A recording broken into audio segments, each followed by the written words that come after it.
President Trump taking aim at the brutal regime of Kim Jong-un after Otto Warmbier, the American student freed just days ago with severe brain damage, dies. It's a brutal regime, and we'll be able to handle it. There was murder committed here by the North Koreans. They usually take our people as hostages. What Warmbier's family is saying this morning. And a big test today for the Republican Party as voters head to the polls for a special election in Georgia. Making sure that we have solid turnout at the polls, and I feel really good about that. Now more than ever, Georgia should elect some fresh leadership. President Trump putting his support behind the Republican candidate. But will it be enough? We're live. Also, religion under fire, a community outraged after a judge decides to remove a cross from a public park. Fox and Friends First starts right now. I'm Rob Schmidt. Thanks for joining us this morning and starting your day with us. President Trump vowing to handle North Korea following the death of Otto Warmbier. Yeah, not the news anyone wanted. The 22-year-old college student passing away just days after he was released from the communist country in a vegetative state. Kelly Wright joins us now with the heartbreaking story. Good morning, Kelly. Good morning to you both. Heartbreaking indeed. And we are told that Otto Warmbier died with his family gathered around him, showing him their constant love and support. North Korea sent Otto home last Thursday. He was not the healthy young college student that he was a year ago. Instead, he was in an unresponsive state of wakefulness. The North Koreans say it was caused by botulism, but American doctors say there were signs he had been severely beaten.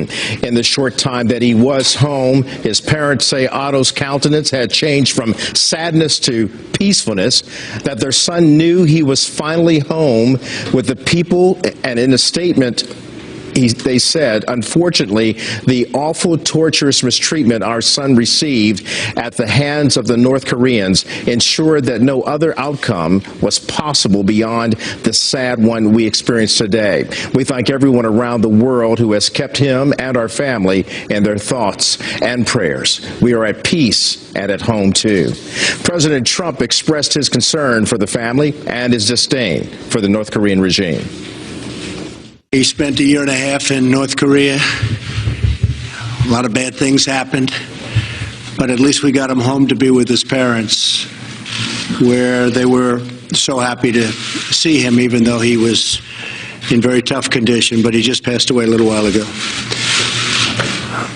It's a brutal regime, and we'll be able to handle it. Secretary of State Rex Tillerson offered prayers as well for the family. In a statement about Warmbier's death, Mr. Tillerson added this: "We hold North Korea accountable for Otto Warmbier's unjust imprisonment and demand the release of 3 other Americans who have been illegally detained." Now, the travel agency that organized Warmbier's trip said it will no longer take U.S. citizens to the North, calling the risk just too high.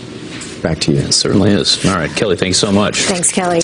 Retired 4-star General Jack Keane says there must be consequences for North Korea following Warmbier's death. There was murder committed here by the North Koreans. They usually take our people as hostages, use them as a bargaining chip. And something went wrong here, I suspect, that they overstepped their bounds and killed this youngster. But nonetheless, I think the one thing it'll help us with from his death, certainly, it'll strengthen our resolve that we really have to do something once and for all about this regime. I kind of think the administration is there, but I think this will make it toughen them up a little bit. Our patience with China is going to run out here if China doesn't really begin to get some noticeable results that is beginning to change the behavior of the North Koreans. And obviously our major diplomatic and economic sanctions is coming to China's hands here. And if that doesn't work, then we're going to likely have to go it alone here with some very tough sanctions on North Korea. Indications so far that China has not been following those sanctions. Well, all eyes on Georgia today. Meantime, in just a few hours, voters will head to the polls for the high-stakes special election. That's right. By tonight, we're going to find out who comes out on top in the most expensive House race in history. A lot of money. Griff Jenkins joins us live from Washington with what to expect in this. Hey, Griff. Hey, Rob and Heather, that's right. More than $55 million. And look, here's what to expect. It is neck to neck. It is coming down to the wire tonight. This was one of the safest GOP seats in the nation in the suburbs of Atlanta, held by Republicans since Jimmy Carter days. Once occupied by Newt Gingrich, now replacing HHS Secretary Tom Price. And as you mentioned, the most expensive seat in history, millions pouring in on both sides. Republican Karen Handel facing off with Democrat and political newcomer Jon Ossoff. Look at what's going on in Washington right now. It's not delivering results. It's not improving quality of life. It's gridlock. It's chaos. And I think that now, more than ever, Georgia should elect some fresh leadership. Ossoff had a very slight lead in the polls, but Handel is optimistic, and she's not taking any chances. Already 140,000 early votes have been cast.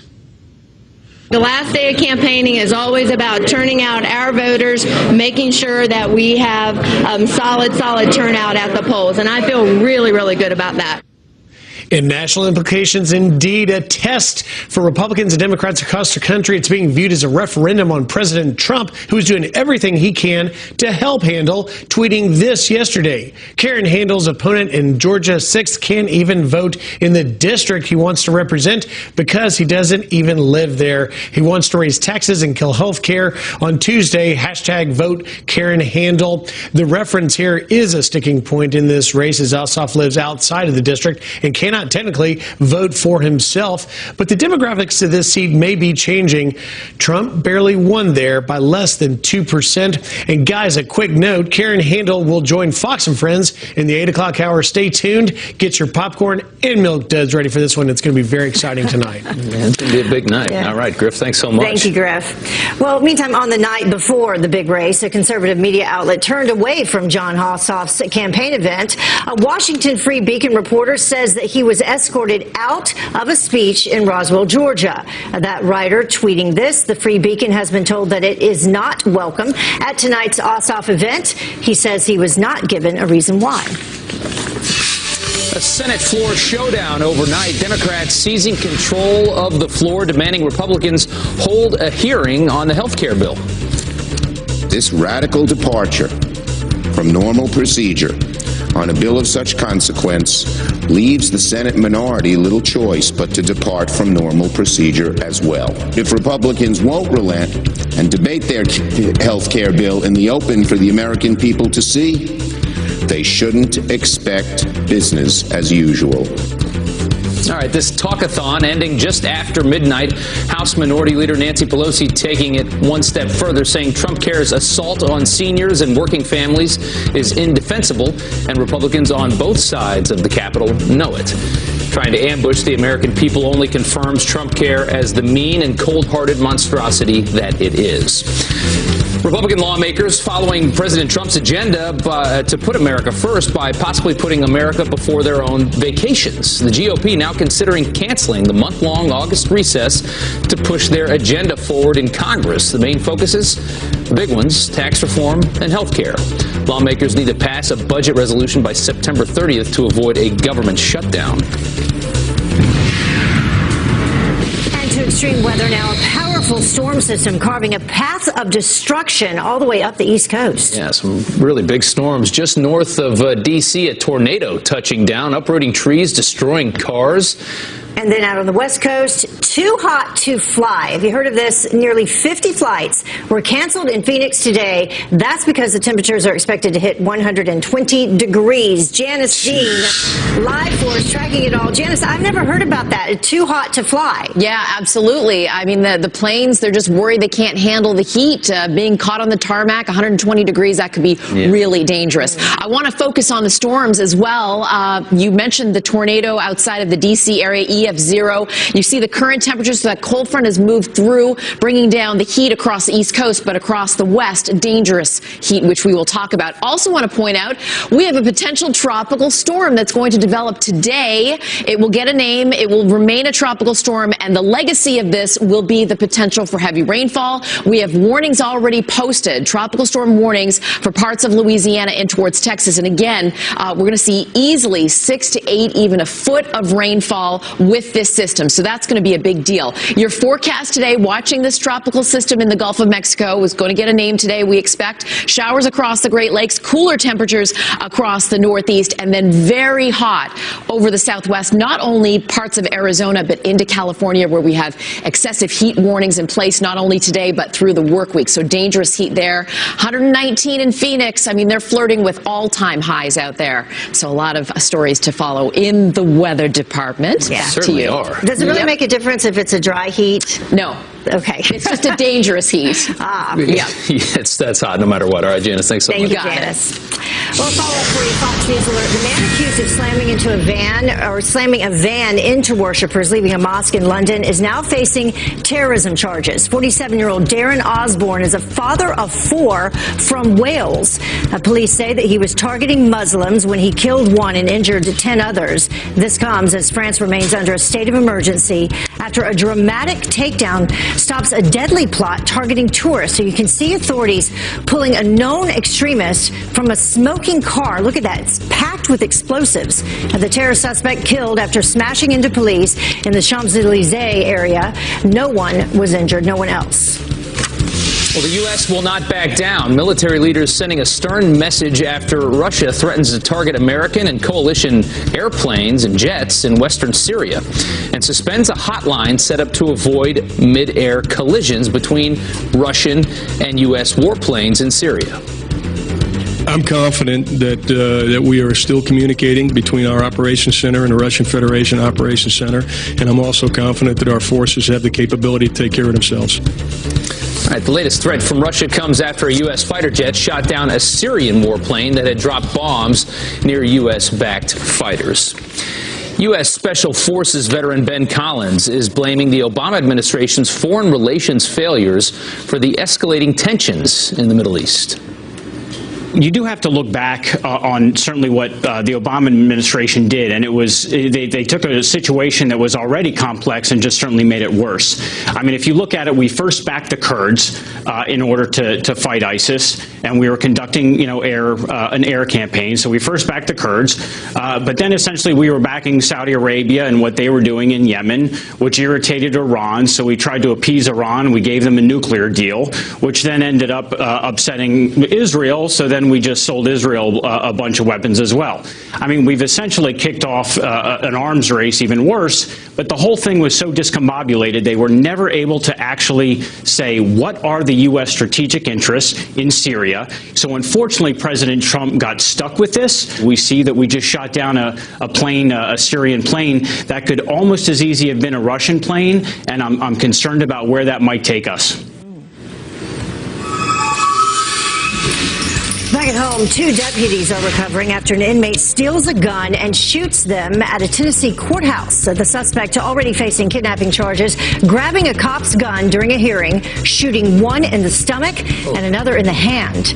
He then escaped and later shot himself dead. At this hour, the deputies' conditions are unknown.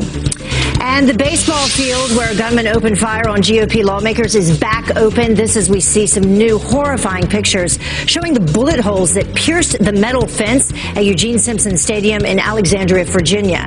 The nearby YMCA's windows riddled with bullets, all boarded up. Congressman Steve Scalise, one of 5 injured in that attack, remains in serious condition. A VA whistleblower who testified in Congress is now no longer allowed to do his job. Scott Davis, a public affairs officer for Member Services in Atlanta, has called out the troubled system several times, including right here on Fox and Friends. The Washington Examiner reports he was stripped from accessing the internal system now, fearing for his job. Well, the time now is 13 minutes after the top of the hour, and a Democrat calling for open season on Republicans. Just saying hunt Republicans instead of Democrats. You're an unbalanced person, and I have to say it's distressing that more Democrats haven't disavowed you. The disgusting hashtag that has social media sounding off, and the fiery exchange with our very own Tucker Carlson. Welcome back to Fox Fox and Friends First, a giant cross that's been standing in a park for nearly 50 years is coming down. Thanks to a group of atheists, a judge ruling in favor of the American Humanist Association, ordering the landmark be removed within 30 days from Pensacola, Florida. It only costs the city $233 a year to maintain, but the atheists argued that it violated the Establishment Clause. And now only temporary crosses can be used in the park. The Washington Redskins get a huge boost in their legal fight over the team's name. This comes as the Supreme Court rules in the case of an Asian American band, which is called the Slants. The justices determining the government can't refuse to register trademarks that are considered offensive. Redskins owner Dan Snyder thrilled by this, saying the court's decision effectively resolves the team's long-standing dispute with the U.S. government. There you go. A little more business for you now. Fox Business Alert. Wall Street set to open on the heels of a record-breaking day for the Dow. That's right. Tracy Carrasco from our sister network, Fox Business, here with what we can expect at the opening bell today. Hey, Tracy. Good morning, guys. Now, it was a big day on Wall Street yesterday as the NASDAQ, S&P 500, and Dow closed at new record highs. The Dow up 144 points to well over 21,000. Now, after getting beat up last week, tech stocks rallied. Facebook, Amazon, Apple, Netflix, and Google's parent company Alphabet all closed higher. We'll be watching that today. So Amazon replacing cashiers at Whole Foods. I heard about this. You know, that's a speculation. Last week, Amazon bought Whole Foods, and now insiders are saying that cashiers could be replaced with a new mobile payment system. Amazon denies any jobs will be lost, but the move comes as Amazon is looking to make prices at Whole Foods more accessible. And in further effort to take over the role, Amazon recently developed a new system that could prevent customers using a store's Wi-Fi from visiting rival websites by blocking access or even redirecting them to counter competitive information such as relevant coupons or price comparison. Now, this aims to prevent customers from mobile window shopping while they browse one of Amazon's brick and mortar stores. Can you believe that? Yeah, I think Amazon's about to own the whole world. Yeah, pretty much. And I can't believe we're even talking about this, but why holiday shopping could get more expensive. You know, Christmas is 6 months away, never too early, but UPS has already announced that you will be paying more for your packages this holiday season with a new holiday surcharge. During the busiest weeks of the year, UPS will charge these peak rates between November 19th and December 2nd, and then again between December 17th and 23rd. It'll cost you anywhere from an extra 27 to 97 cents. Retailers who promise free ground shipping will face a tough choice: add the fee to your bill, raise their prices, or eat the surcharge as a cost of doing business. So I guess we should start shopping right now. Yeah, that's not going to happen. We've heard of Christmas in July, you know, so it's almost July. Until only June. Right. Tracy, thanks so much. Thank you. Thank you. All right, time now, 5:20 here on the East Coast. After a miserable 2016 election season, Democrats already looking ahead to 2020. More things we don't want to think about already. Nope. The brand new poll showing who is leading the pack to take on President Trump. Yeah, that one will surprise you. And is being a conservative a career killer in Hollywood? Carly Shimkus here with a brand new warning from one insider that's lighting social media on fire. All right, our own Tucker Carlson taking on a New Jersey Democrat who tweeted out a pretty ridiculous message after the shooting of Representative Steve Scalise. Yeah, it's really unbelievable. Carly Shimkus with Fox News Headlines 24/7 Sirius XM 115 here with exactly what he had to say. Yeah, man, this was a heated debate. Tucker Carlson, like you said, duked it out with Democratic strategist John Devine last night. That's because Devine responded to last week's assassination attempt on Republican members of Congress with this tweet that you see right here. He says, "We are in a war with selfish, foolish, and narcissistic rich people. Why is it a shock when things turn violent? Take a look at that hashtag, Hunt Republican Congressman." Well, Tucker Carlson invited this guy on his show to ask him why he would ever say anything like that. Things got pretty heated. Take a listen. My point is enough is enough. So, if it's worked so it's for time the to take up Republicans, arms? No, it is not about taking up arms. It is about coming together and fighting back. You know what? You're an unbalanced person, and I have to say, it's distressing that more Democrats haven't disavowed you. Picked up by a number of media outlets. It also started trending online. Let's get to some reaction. Rosalie says, apparently there are currently a number of credible threats against the president. I never thought I would see this in our nation. Very sad. Actually, 6 to 8 per day. And another reaction tweet coming in. This person says, I am not rich, narcissistic, or foolish, but am a Republican. Does that mean I deserve to be hunted down like an animal? And Kimberly also says, has the Secret Service paid this psychopath a visit yet? No word on that front, but I have a feeling, guys, call me crazy, I don't think that John Devine's going to make it into Tucker Carlson's friend zone segment. No. And he never made sense in the entire interview. Nothing made sense. Absolutely. All right, so here's a big surprise. An actor says you shouldn't be conservative in Hollywood. Yeah, can you believe it? It's tough being conservative in Hollywood. So an industry vet recently spoke to Fox News and said that he often tells his friends that are trying to break into the business to pretend to be a Democrat in public. And a conservative screenwriter also echoed that, saying there is a definite social blacklisting happening. Well, some people on social media saw this report, picked up on it, talked about it online. Christine says it's tough to be a conservative in Hollywood. The tolerant left are anything but. And Karen also chimed in saying that's what happens when you're a conservative in liberal Hollywood. They come at you like vultures. Make America great again. I just don't think actors should really talk about politics. I think a lot of them I mean, that's the safe. Speaking of talking about politics and a whole lot of other things, this is not going to happen, but some advice for President Trump to get off Twitter. Should the president stay off Twitter? That is the ongoing debate. And President Reagan's son, Michael Reagan, weighed in on it yesterday, and he says that he thinks the president should stay off social media. Take a listen. Donald Trump, I think, would go a long ways if, in fact, he gave up Twitter for a while, because it seems every time he stops tweeting, he gets things done. That's right. A lot of people feel that way, but let's get to the other side of the argument on Twitter. Natalie says, I disagree. It's his direct connection with the people. And another tweet on the subject says, I like hearing what he's thinking. He's communicating with all of us. That is the argument on the other side. Other people say it's a little bit of a distraction. And he's not going to take anybody's advice. No, he's going to keep on tweeting, of course. That's I think you should use it more and in a different way. That's a good point. Yeah, Carly, thank you so much. Thanks a lot. Well, the time now is 27 minutes after the top of the hour. And are you a registered Republican? How your personal information and the information of nearly 200 million others may have accidentally been exposed. Tuesday morning, I'm Rob Schmidt. And I'm Heather Childrens. Like you said, it's still beautiful. That's right. It is half past the top of the hour. President Trump vowing to handle North Korea following the death of Otto Warmbier. That's right. The 22-year-old college student passing away just days after he was released from the communist nation in a vegetative state.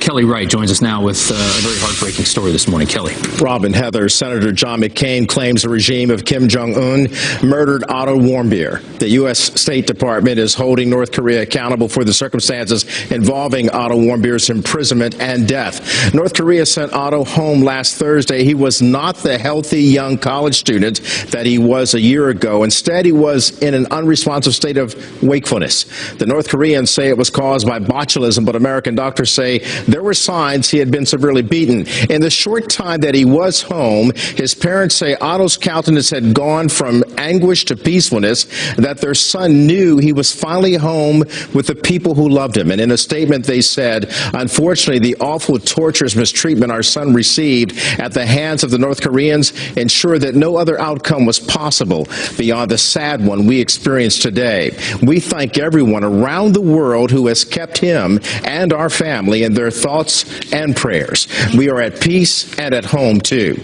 President Trump expressed his concern for the family and his disdain for the North Korean regime. He spent a year and a half in North Korea. A lot of bad things happened, but at least we got him home to be with his parents, where they were so happy to see him, even though he was in very tough condition. But he just passed away a little while ago.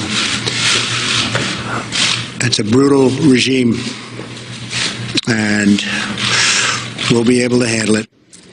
He was just 22 years old. Heather, Rob? Certainly hope that he somehow realized that he was at home. Yeah, certainly. Yeah, it's just a sad story all around. Kelly, thanks so much. All right, Warmbier's father slamming the previous Obama administration for prioritizing politics over bringing their son home alive. In his 1-minute commentary, Fox News radio host Todd Starnes says it's time for the United States to stand up to the rogue nation. Good morning, Todd. Good morning, Heather. You know, I was taken aback by something Fred Warmbier said the other day. His son Otto had just been released from captivity by the North Koreans. Mr. Warmbier said he was told by the Obama administration not to do anything that would upset or offend the North Koreans. They were not even allowed to put ribbons on a tree. Now, a reporter asked if the Obama administration could have done more to secure Otto's release. Mr. Warmbier replied, "The results speak for themselves." Otto Warmbier died yesterday. He was held prisoner by the North Koreans, tortured, left to languish, and ultimately was murdered. President Obama was famous for kicking the can down the road. But sometimes when you kick the can down the road, people like Otto Warmbier die. This nation has a storied history of standing up to dictators and despots, from Hitler to Gaddafi to Saddam Hussein. And the time has come for President Trump to do what previous administrations were afraid to do: stand up to the North Koreans. The president must send an unequivocal message to Kim Jong-un. Harm one more American citizen, and the armed forces of these United States will rain down hellfire on his godforsaken wasteland of a nation. We are the United States of America, and we will not be trifled with. Not anymore. Back to you. All right. Thank you so much, Todd. Thank you. Well, the cargo ship that hit a U.S. Navy destroyer killing 7 sailors may have been on autopilot. A defense expert telling the Daily Mail that everyone on board the Japanese cargo ship was probably asleep when it hit the USS Fitzgerald.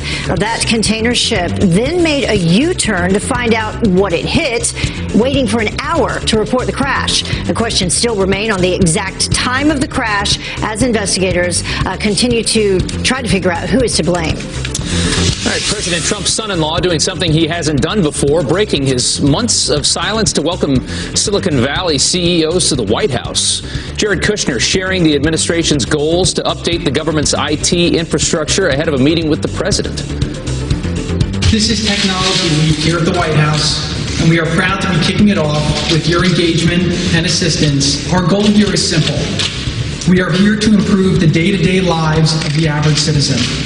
Kushner will now head to the Middle East. He's expected to arrive in Jerusalem tomorrow for peace negotiations between the Israelis and Palestinians. And he has already said that he would be a great candidate. And now Joe Biden is topping the list of possible Democratic presidential contenders in 2020. Yes, that's right. Morning Consult Politico survey finding that the former vice president has 74% favorability rating over other possible candidates. Biden recently said that he is focusing on family and probably will not run for president, though. All right, nearly 200 million registered voters just had their personal information exposed online. The data left on an open Amazon cloud account used by an analytics contractor employed by the Republican National Committee. The database included names, birthdays, addresses, phone numbers, and voter registration details. Files were not hacked, but posted online without password protection. The analytics company is taking full responsibility. Well, a judge is not letting anyone touch a controversial Confederate monument until he figures out who can legally remove it. Now, the Missouri Civil War Museum is suing, asking the St. Louis court to give them full ownership so they can move it at their own cost to an undisclosed location. But city attorneys say that it belongs to St. Louis, and the lawsuit is just a publicity stunt. A hearing is scheduled for next month. And check this out. Firefighters battling a fierce brush fire right outside of Los Angeles with intense flames and heavy smoke. You can see there. What started as a 10-acre fire quickly grew to 850 acres. Intense heat, very dry and windy conditions, the worst, fueling this raging inferno. Also in Reno, Nevada, crews continue to fight the 141-acre Garson fire. Right now, that is 50% surrounded or contained. Need Mother Nature's help to fight that. Yeah, exactly. Well, the time now is about 20 minutes until the top of the hour. And forget the